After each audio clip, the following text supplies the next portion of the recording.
Well, this is Carol Hibbard, and so I'm going to continue my blog. And the second time I had a stranger in my car was around 2006 in San Francisco. I had gone there for a conference for my work, and our secretary put us in the worst part of town she could have, and it was like, I don't know, a good 20-30 minute walk back to the hotel. It was not a real good choice, but anyway. We were there, me and two guys, but it was on the very last day, and so I was heading back to the hotel on my own, and I'm walking down the street, and there on the side of the road's a little red car, and there's some young man who is pulling on a girl, got her by the hair, and he's trying to push her into his vehicle. And she's screaming for help, and nobody is helping her. There are people all over the place, and no one is even paying attention to her. And I thought, what the heck? And I yelled at her. I said, do you need help for real? You're not just playing around? She says, no, I need help. I don't want to get in this car. I said, okay then. I said, give me your hand, and I grabbed her, and I'm trying to pull her away from this kid. And we got into this little tug of war, me and this guy. Now, mind you, I'm not even quite 5'3". I tell people I am, but I'm really not. This little guy was shorter than me. He looked like a gangbanger, but other than that, he looked like some old kid. Didn't look like he was old enough to drive. Anyway, I took the girl and we go walking down the street. I said, just walk fast, stare straight ahead, and ignore him. He started following us, and we had several blocks to go, and this kid followed us all the way, cussing me out, threatening me. He said, I'm going to cut you, and I could cut you right here, and all this kind of stuff. And I just ignored him, and I told her, don't even look at him. We kept walking, got back to my hotel, and there's this entranceway. So it's like just one entranceway into the thing, and you have to come back out that way. So we get in my car, and I told her we're driving back out, and I said, no. She had the window open. I said, you need to close that window because he might be standing right outside here and I can't see. And I said, let's make sure the doors are locked and everything. And I thought she had moved her hand. She had her hand propped up on the window. I thought she moved it, and she didn't. And I nearly cut her thumb off because I shut that window right on that poor girl's thumb. Some rescuer I am, but,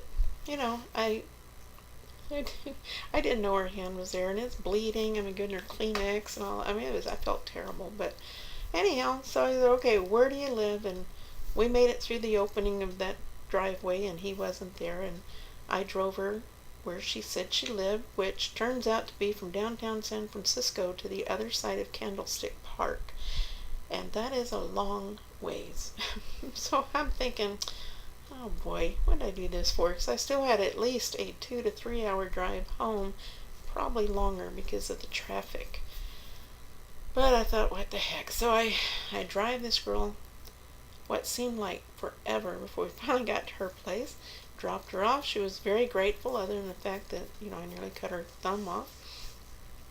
But at least, I saved her, I guess. I don't know. She said this guy was stalking her. He's not her boyfriend. He never was. He wants to be, and he's just somebody she knows from her neighborhood. So that's her problem. She'll have to figure that out. But in this one moment, on this one day, I might have saved the girl's life. I don't know. But all I know is that I could not do it. I could not just walk by and not say or do something. I don't know what's wrong with me that way, because I just have this thing, and I couldn't ignore it. I just couldn't. It's like that baby the lady's holding with no covers and it's freezing outside. I could not just ignore that. I just couldn't do it.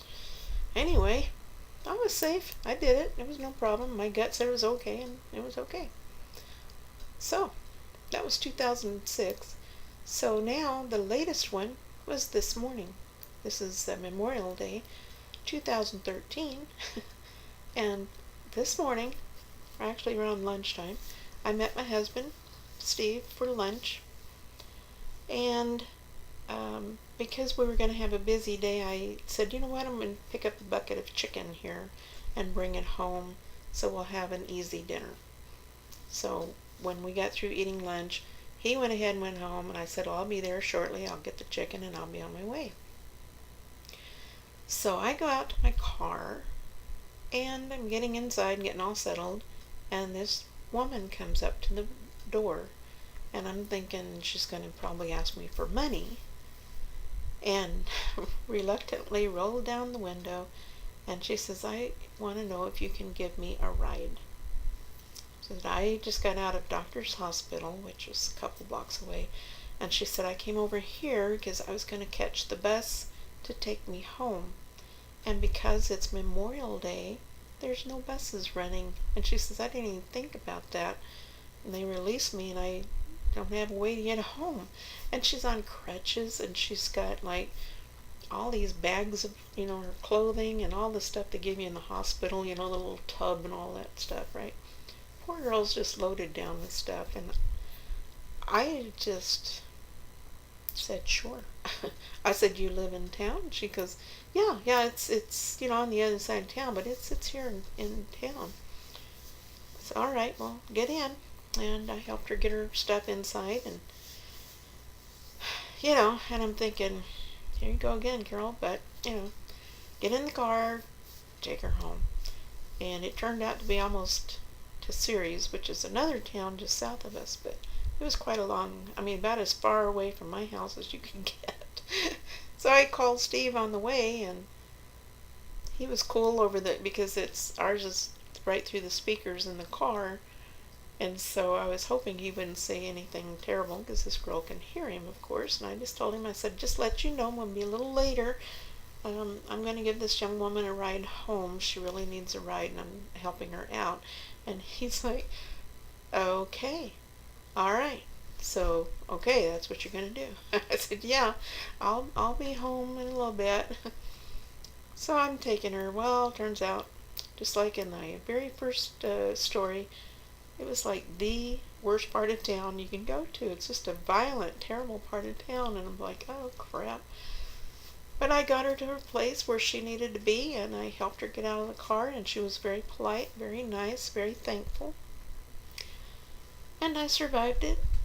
I didn't get killed. Oops, I'm sorry, it's my cat Scooter. Anyway, so I did it. So I just really like to know what you think. Steve thinks I'm a little crazy, and I'm going to get killed doing this. I don't do it all the time. Like I said, in 63 years, this makes 3 times that I've helped a stranger like that, and I just cannot not help them.